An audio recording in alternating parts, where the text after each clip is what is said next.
The small apartment was Alice's attempt at a sanctuary, a stark contrast to the sterile environment of the psych ward. The bare walls and minimal furniture reflected the emptiness within her.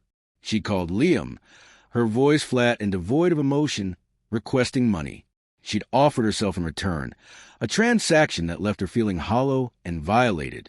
A knock echoed to the apartment, and Alice opened the door to find Liam standing there, his eyes filled with a mixture of hope and apprehension.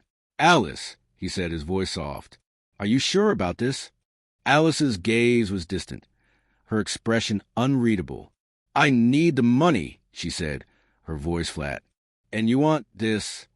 Liam stepped inside, his eyes searching hers for a flicker of the woman he once knew. But Alice was a shell, her movements mechanical, her emotions locked away behind an impenetrable wall.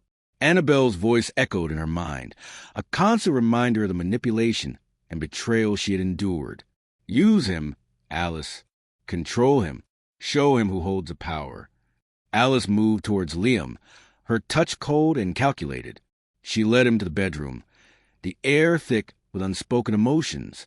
Liam reached out to touch her face, his fingers tracing the contours of her cheek. "Alice," he whispered, his voice filled with a desperate longing. "Please, talk to me. Tell me what's happening." Alice's eyes remained vacant, her gaze fixed on a point beyond him. "There's nothing to say," she said, her voice devoid of warmth. The intimacy that followed was devoid of passion, a hollow echo of the love they once shared.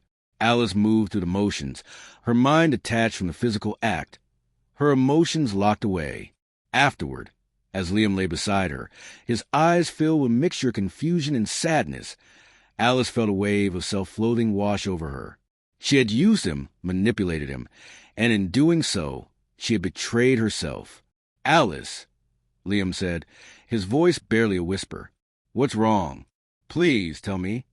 Alice turned away, her gaze fixed on the bare wall. "Nothing," she said, her voice flat. "Just leave." Liam, his heart heavy with unanswered questions, dressed and left, leaving Alice alone in the silence of her apartment. Annabelle's voice filled the void, a soothing balm to Alice's wounded spirit. "You did well, Alice. You are learning to control your own destiny." "But it felt wrong," Alice whispered, her voice filled with despair. "It is necessary," Annabelle said. "Remember, he is not to be trusted. He will use your children against you." The mention of her children sent a sharp pang through Alice. A flicker of confusion crossed her mind. Children? The word felt distant, unfamiliar. Annabelle was right. Liam must never know. "Don't think about them, Alice," Annabelle said, her voice soothing. "It will only cause you pain. Focus on the present. Focus on your strength." Alice, her mind a battleground of conflicting emotions, clung to Annabelle's words, desperate for any semblance of stability in her chaotic world.